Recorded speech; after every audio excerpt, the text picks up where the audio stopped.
My mother died 2 months ago. It wasn't a tragedy in the sudden, shocking sense.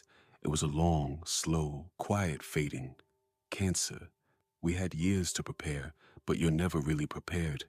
The last week was spent in a sterile, beige-colored hospice room that smelled of bleach and quiet finality.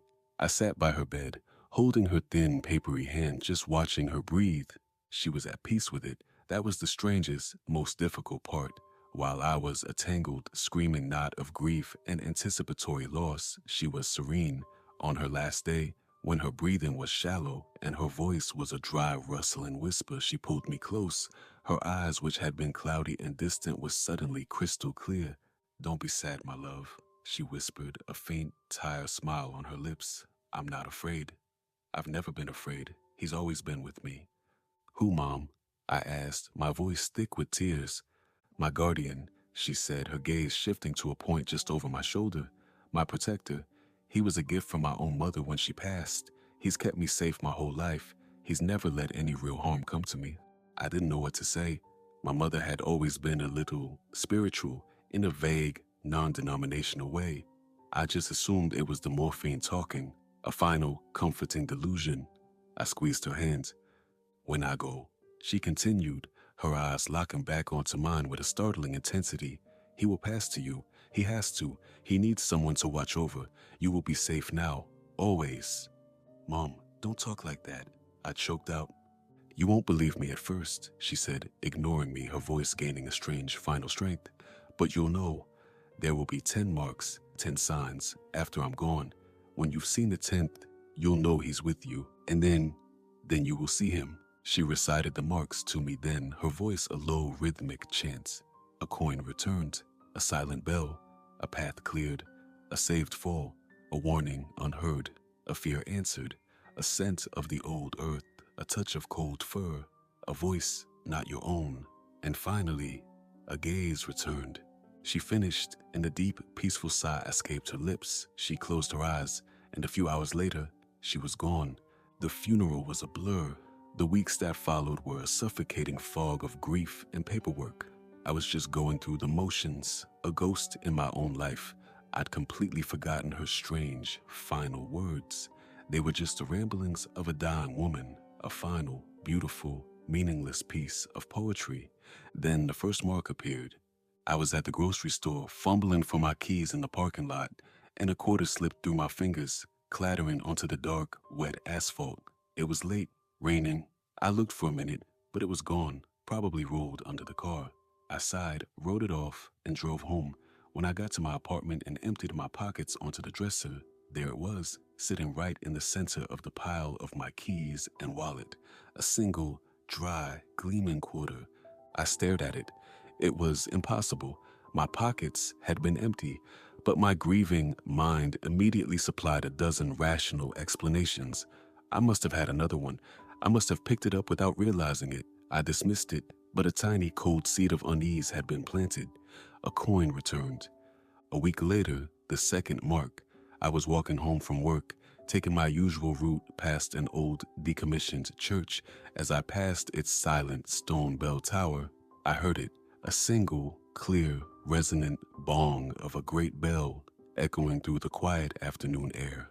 I looked up. The tower was still. The great bell was motionless. No birds flew out. No one else on the street seemed to have noticed. An auditory hallucination, I told myself. Stress and grief do strange things to your minds. A silent bell. The third mark came a few days after that. My work building is old, and the maintenance staff is constantly doing repairs. I was heading to the break room, but the hallway was blocked by a huge, wheeled cart full of tools and equipment left there by a worker who was nowhere in sight. I sighed, annoyed, and turned to go the long way around.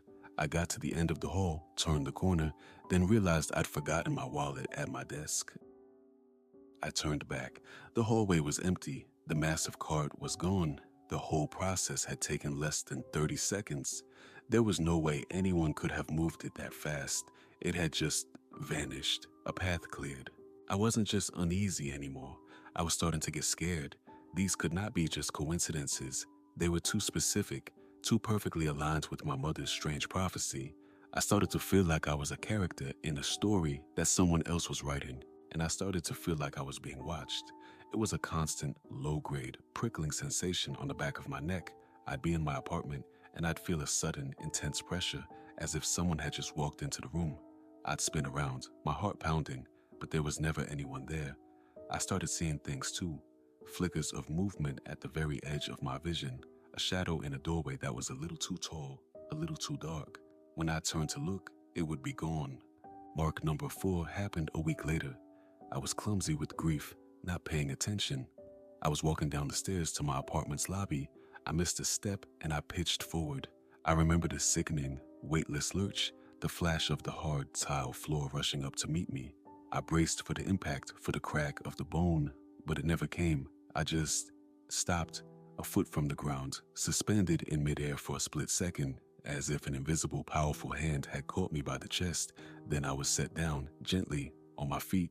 I stood there, trembling, in the empty, silent stairwell. A saved fall.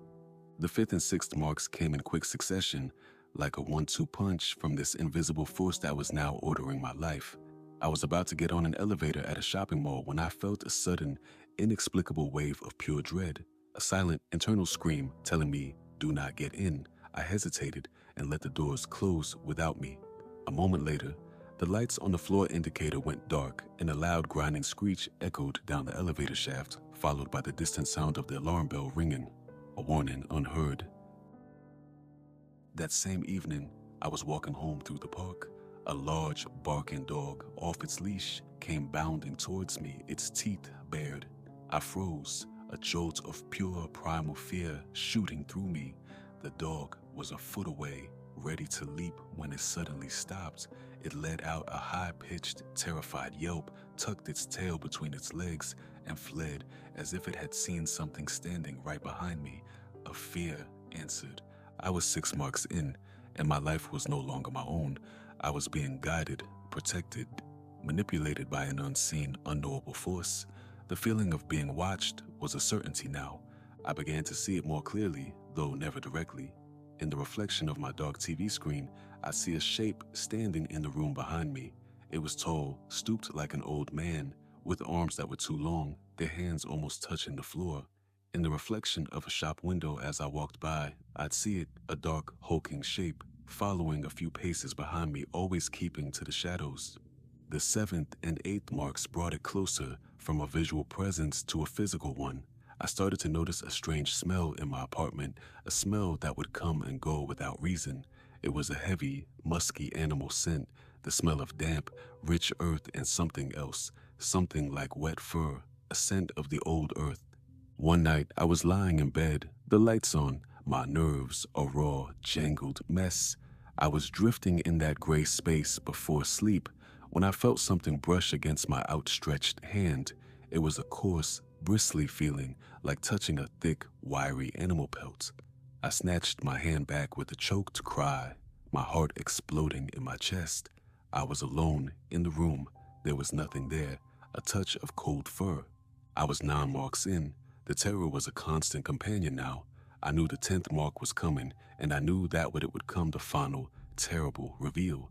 I didn't know what I was more afraid of, the waiting or the seeing. The 9th mark came last night. I had finally managed to fall into a fitful, exhausted sleep. I was woken up, but by a voice, a low, guttural, wet sound, whispered directly into my ear. It wasn't a language I knew, but I felt the meaning of the sound in my bones. It was a word that meant mine, a voice not your own.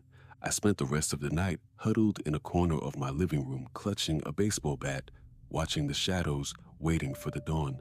Tonight, I knew it would end. The final mark. I sat on my couch, the TV off, all the lights in my apartment blazing. The feeling of the presence in the room was overwhelming. It was a physical pressure, a thickness in the air. The musky animal scent was overpowering. I could feel it, just there, in the dark hallway that led to my bedroom. Waiting. I don't know what came over me. Maybe it was a year of grief. Maybe it was weeks of mounting terror. But I was done being scared. I was done being the victim in this ghost story. I needed to see it. I needed to face it.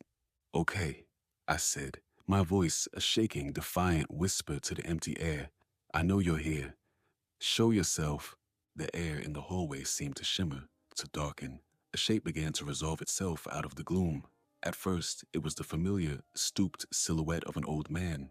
It was tall, maybe 7 feet, even with its hunched posture. Its arms were long, the gnarled, three-jointed fingers of its hands brushing against the floorboards.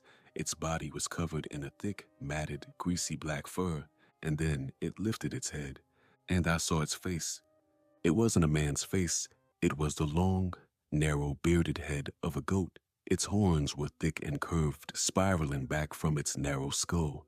But the worst part, the part that finally, completely broke my mind, was its eyes. They weren't the dumb, placid eyes of a farm animal. They were a pair of intelligent, ancient, and utterly malevolent yellow eyes, the pupils horizontal slits like a serpent's, and they were looking directly at me. A gaze returned.